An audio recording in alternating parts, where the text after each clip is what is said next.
आणि संघाच्या या डॉक्युमेंटरीनंतर आता राजकीय मुद्द्यांकडे वळूयात। गेल्या काही दिवसांपासून जयंत पाटील विरुद्ध गोपीचंद पडळकर असा राजकीय संघर्ष पेटलाय। म्हणजे आतापर्यंत राजकीय टीका टिप्पणी होत होती, मात्र आता हा वाद वैयक्तिक पातळीवर आलेला आहे। मंगळसूत्रापासून एकमेकांचा बाप आणि औलाद काढण्यापर्यंत ही टीका आता पोहोचलेली आहे। खरं तर देवेंद्र फडणवीसांनी गोपीचंद पडळकरांना जयंत पाटलांवरच्या टीकेनंतर समज दिली होती, तरी सुद्धा काल गोपीचंद पडळकरांनी पुन्हा एकदा जयंत पाटलांचा बाप काढला। नेमकं या दोघांमध्ये काय घडतंय आपण पाहूयात या स्पेशल रिपोर्टमध्ये।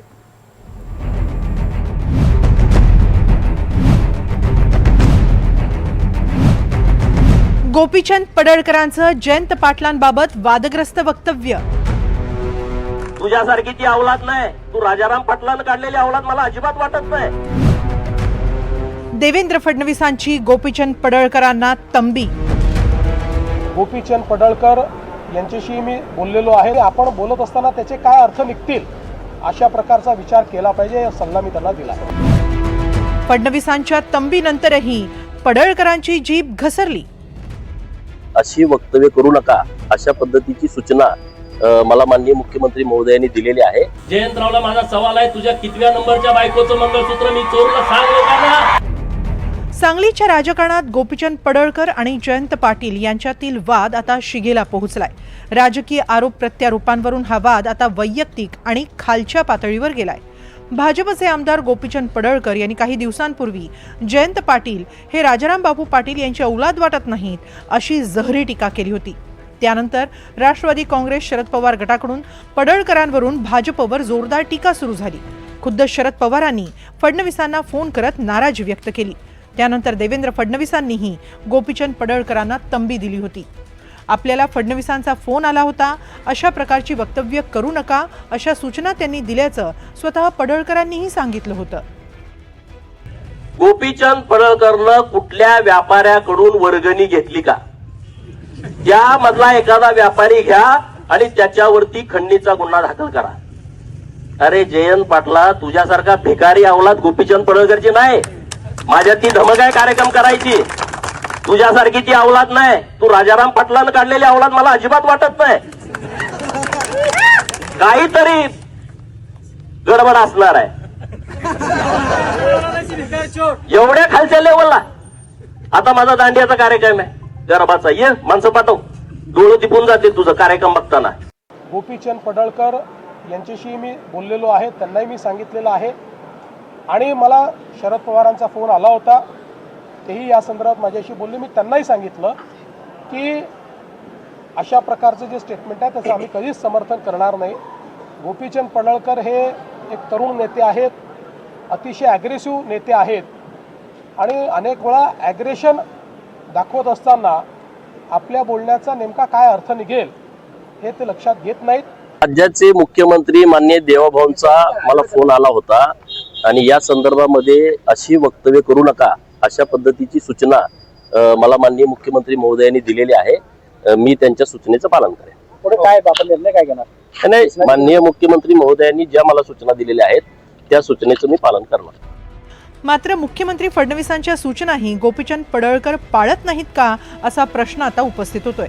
कारण मंगळवारी सांगलीत पार पडलेल्या बहुजनांच्या दसरा मेळाव्यात पडळकरांनी पुन्हा एकदा जयंत पाटलांवर त्याच भाषेत टीका केली आहे। तुम्ही मला मंगळसूत्र चोर म्हणता, सांगा तुमच्या कोणत्या नंबरच्या बायकोचं मंगळसूत्र मी चोरलं असा खोचक सवाल त्यांनी विचारला। सोबतच वेळ आणि ठिकाण सांगा, तिथं मी यायला तयार आहे असं आव्हानही पडळकरांनी जयंत पाटलांना दिलं।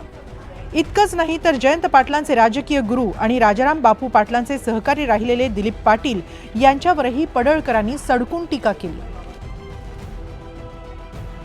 माझी लढाई प्रस्थापितांच्या विरोधातली लढाई आहे, ज्यांनी कारखाने ढापले त्यांच्या विरोधातली आहे।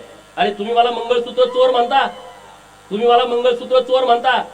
जयंतरावला माझा सवाल आहे, तुझ्या कितव्या नंबरच्या बायकोचं मंगळसूत्र मी चोरलं सांग लोकांना। त्या जयंत्याला माझं चॅलेंज आहे, माझी हात आणि पाय तोडायची तुम्ही भाषा सांगलीमध्ये केली। ते वाळव्याचं कुत्र म्हणत होतं की त्याला पोरं हुडकायला चालले, त्या जयंत्याला आणि त्या वळव्याच्या कुत्र्याला मी आवाहन करतोय बिरोबाच्या बनातनं, तुम्ही जर जातीवंत पाटील असाल तर उद्या दुपारी प्रेस घेऊन जयंत पाटील आणि तो वाळव्याचा कुत्रा मला टायमिंग देईल, टायमिंग, आणि त्यांनी सांगायचं गोपीचंद पडळकरला ईश्वरपूर मध्ये यायचं की वाळव्यात यायचं, दिनांक, वार आणि वेळ मला सांगा, मी तिथं येतो. दरम्यान जयंत पाटील यांनी गोपीचंद पडळकर यांच्यावर नाव न घेता मंगळसूत्र चोर अशी टीका केली होती. जयंत पाटील काय म्हणाले होते तेही पाहूया. प्रश्न राहिला माझ्या मतदारसंघाचा, माझा प्रॉब्लेम काय आहे की मंगळसूत्र चोरांच्या विरुद्ध लढत.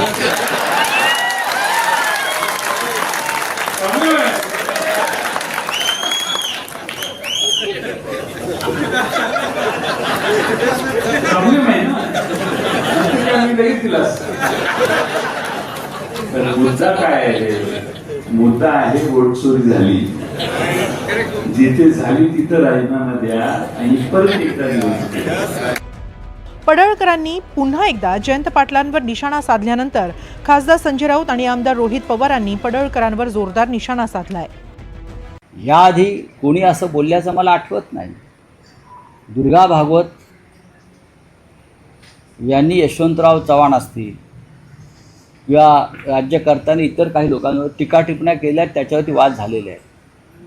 शिवसेना प्रमुखसुद्धा बोलले आहेत. पण ज्या स्तराचं भाष्य आज भाजपचे लोक करत आहेत आणि देवेंद्र फडणवीस आणि मोदी टाळ्या वाजवत आहेत, हे या देशात झालं नव्हतं. मी देवेंद्र फडणवीसांना चॅलेंज करतो, तुमच्या या आसपास राहणाऱ्या छोट्या मोठ्या नेत्यांना तुम्ही कंट्रोल करत नसाल तर महाराष्ट्र तुम्हाला माफ करणार नाही. तुम्ही जर त्यांना धमकी दिली होती, तुम्ही त्यांचे कान धरले होते, तरी सुद्धा पडळकर जर खालच्या लेवलला जाऊन बोलत असतील तर समोर समोर मीडिया समोर तुम्ही या देवेंद्र फडणवीस साहेब आणि सांगा पडळकर काय माझं ऐकत नाही. 2009 मध्ये एका लग्नात पडळकर आणि राष्ट्रवादीच्या कार्यकर्त्यांमध्ये झालेल्या राड्यातून सुरू झालेल्या वादाचं रूपांतर आता राजकीय वैरात झालंय. सांगलीच्या राजकारणात जयंत पाटील हे एक मोठं प्रस्थ आहे. मात्र गोपीचंद पडळकर त्यांना आव्हान देत आहेत. जाहीर व्यासपीठावर खालच्या भाषेत ते जयंत पाटलांवर टीका करतात. खुद्द शरद पवारांसह राष्ट्रवादीचे नेते फडणवीसांकडे नाराजी व्यक्त करतात. फडणवीसही पडळकरांना काय त्या सूचना देतात. पण पडळकर आता देवाभाऊंच्याही सूचनांचं पालन करणार नाहीत का, असा प्रश्न पडळकरांच्या जयंत पाटलांवरच्या टीकेवरून पडतोय. शरद सातपुतेसह bureau report, NDTV Marathi, Sangli.